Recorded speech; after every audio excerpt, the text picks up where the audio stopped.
இன்றைக்கி ஒரு simple tips பார்ப்போமா? மாம்பழம் பிடிக்காதது இது யாருமே கிடையாது. ஸோ அந்த மாம்பழத்தை எப்படி நம்ம எடுத்துக்கிறோம் சாப்பிட்றோன்றதுல தான் ரொம்ப ரொம்ப முக்கியமான விஷயத்த நிறைய பேர் மிஸ் பண்ணுறோம்.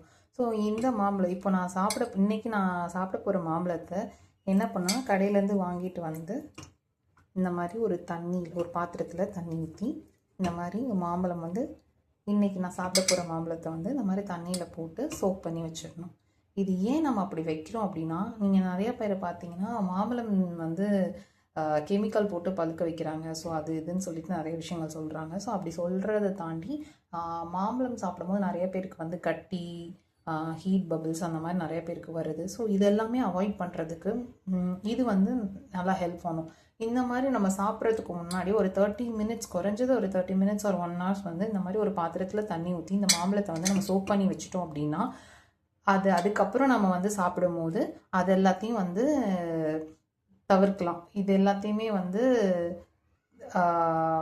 பீட் பண்ணி சாப்பிட்ற மாதிரி. ஸோ இப்படி ட்ரை பண்ணி பாருங்கள். இந்த மாம்பழத்தை இனிமேல் சாப்பிடும் போது இந்த மாதிரி சோக் பண்ணிவிட்டு அதுக்கப்புறம் சாப்பிடுங்க. தேங்க்யூ ஃபார் வாட்சிங்.